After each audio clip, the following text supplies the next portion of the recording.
Today we are here to celebrate Mahashivratri. It's a very great privilege for all of us to understand about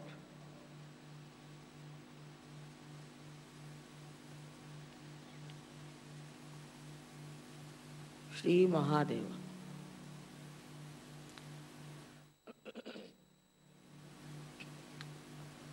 Unless and until you have got your self-realization,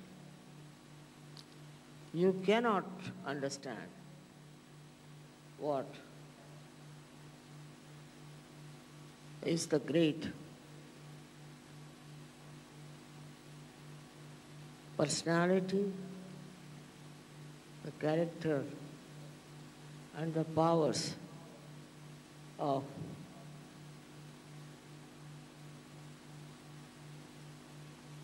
Sri Mahadeva.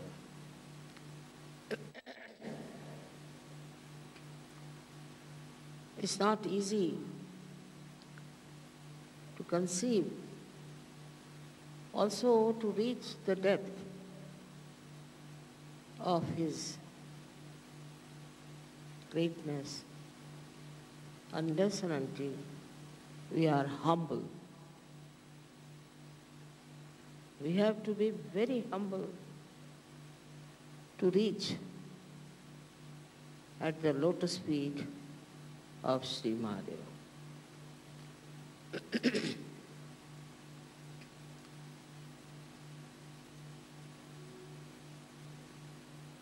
As you have seen that one has to cross even the Sahasrara to be at the lotus feet of this great personality.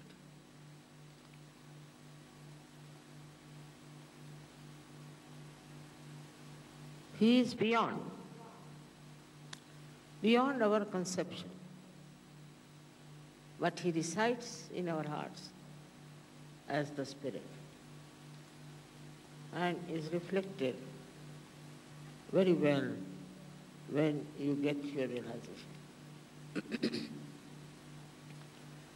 But still, one has to understand the powers of Sri Mahadeva, which is not very easy to describe about this great God in little words. The first power he himself has, that he is a very forgiving God. He forgives. He forgives us so many of our sins, so many of our destructive activities, our horrible mind which tries to create problems for everyone. Up to a point. But he has the greatest power to destroy. But the real spirituality, if you have, the protection will be always there, and Shiva will be very blissful. He is extremely blissful. And what does he give you is even more beautiful than you could think of. He is extremely forgiving. I should say he is the source of forgiveness. If you have forgiveness in your heart, he resides in your heart. Otherwise, gradually you start developing very difficult type of diseases. Say, if you are forgiving, your heart runs very fast. No one can touch your heart. you cannot get heart attacks. But if you are tolerating, suffering, and taking many things as a power of your own, doing wrong things, and forgetting about God, then you also start developing a very weak heart. So one side is that you develop a heart which is extremely aggressive and can become like Hitler's heart. Under any kind of pretensions, if you start torturing someone, your heart becomes solid, and then you can get a tremendous, massive heart attack, and all the troubles follow. This is inevitable. But supposing you are extremely tolerant and you tolerate all nonsense, you are very docile, you are a frightened person. If you are frightened and because of fright you do that, you can develop another kind of a heart we call as angina, where the blood supply is less and ultimately you develop a kind of a guilt and you lead a very mediocre life. So this second thing also is very visible among people who think they are very, very tolerant. I am saying that tolerance is all right because of spirituality, but not because you are frightened and you are afraid of something. If you are a Sahajogi, you have no business to be afraid of anything. But he gives us the great heights of Himalaya. He makes human beings extremely beautiful, very noble. And he wants that people should love each other. There should be pure love among human beings. And also, he makes you very delicately behaving towards other people, very sweetly behaving towards others. If you don't have that, then you are going in the wrong direction. But his greatest thing is that he gives you the height and the depth. If you are worshipping him, then you develop such heights that you see the whole world as a witness. He sees the whole world as a Sakshi Swarupa, as a witness. And so, he is the knowledge. He is the pure knowledge. You may get your realization, all right. You might feel cool breeze in your hands, all right. But do you have the knowledge? I have to tell you. What finger means what hand means what is vibrations, I have to tell. He is that knowledge. He is the pure knowledge, complete knowledge of the highest level. So he is the source of knowledge. Those people who are not humble cannot get that knowledge.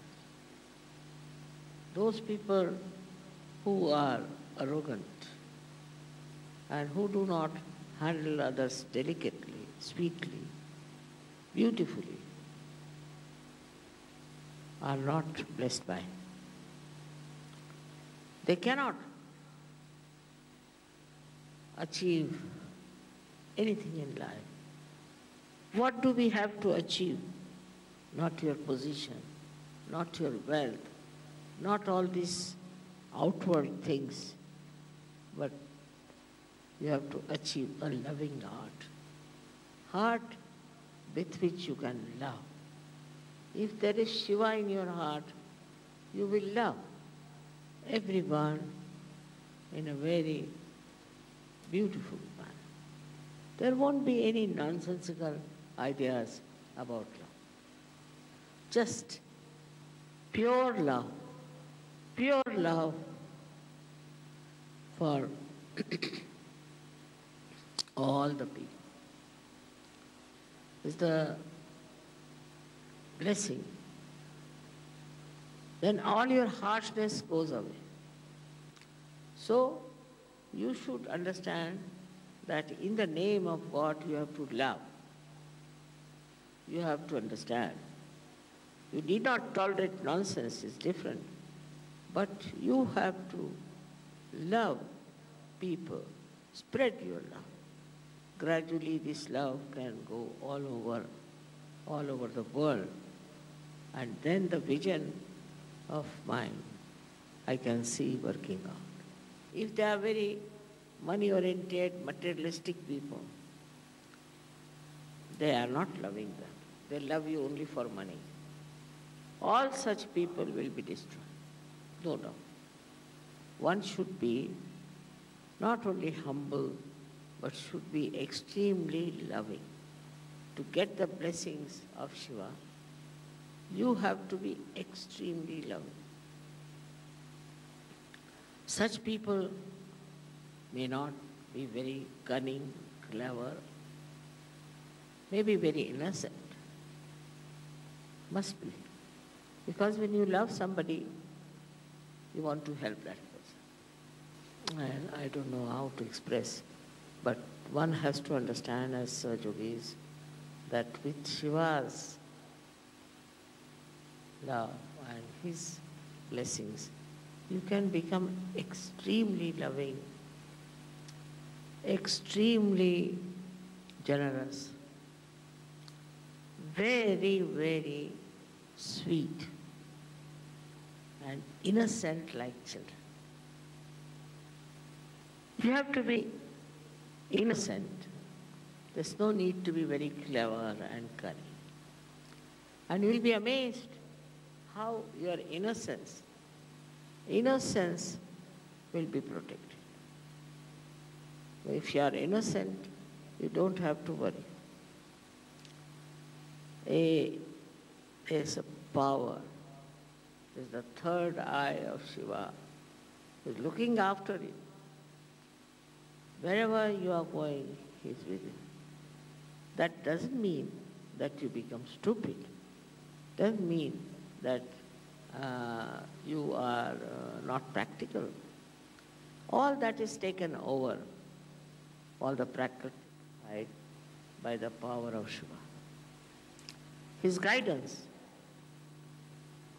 his love, his kindness, you can see at every step of life. But first of all, watch your steps. Are you aggressive? Are you troublesome? Do you say harsh things to others? Or are you humble? Are you gentle? And if you are kind, he is very much pleased with you.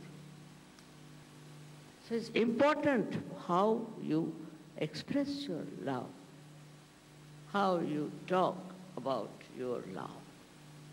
Start it with your wife to begin with, and then you can move towards your children and other people. We are so stupid sometimes that we love the whole world, but we can't love our wives. It's a speciality. In India, that's very true.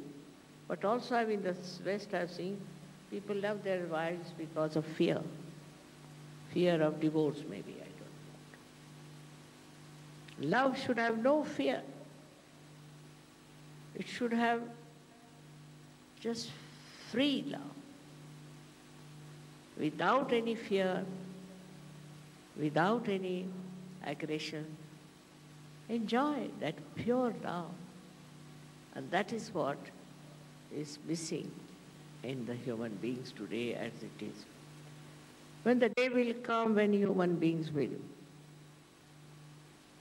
be understanding the beauty of love, then from the heavens there will be flowers pouring on us. It would be such a tremendous day when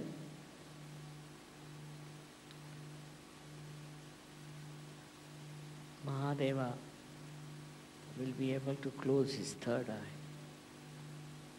and would be peaceful in his heart. It's my vision. It's the future for you to see how peacefully you can talk to me, how sweetly you can love others, how much you can give to others. But for a Sahaja-yogi, it is important to learn that love is your life. Love is spirituality. And love without expectations to do something. But one has to speak the language. See animals. See if you have a horse, if you have a dog. All these animals, they understand your love. How they stick to you, how they express their love. They're very sweet. And this we have to learn from them now, I think. Otherwise, I don't know how to make them understand the value of love. It is not that the way people are criticizing, that we are not practical, that we have not achieved much money or power or something. That's not important. Because there are many like that selling in the market. But we are different. We are the jewels of humanity. And we have to be like that, shiny. Cutting out all the wrong things within us as a diamond is cut to look something very, very great. My only, if I have any, desire is that try to follow the qualities of Sri Mahadeva. How great he is, how detached he is. Detached, absolutely detached. We just are bothered about ourselves. Like we'll ask, how are you? Mother, I've got a headache, I've got a stomach trouble, I have another trouble, everything is there. But another one would say, I'm all right. So what's the matter? Put the world right, Mama. Mother, why don't you put the world right? He's worried about others, not about himself.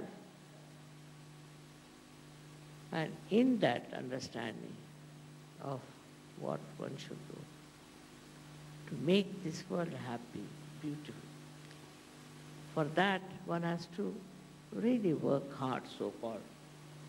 And in that working, one thinks, isn't it our duty to make this world beautiful? Isn't it our job to make this world rhythmic, rhyming with the spirit. It's our duty. We have to do it. Not only taking Sahaja Yoga for yourself, but for others. It's not you are all the time worried about yourself, but you are worried about others. What's happening in the world? That is love. That love is spontaneous. And when it works wonders.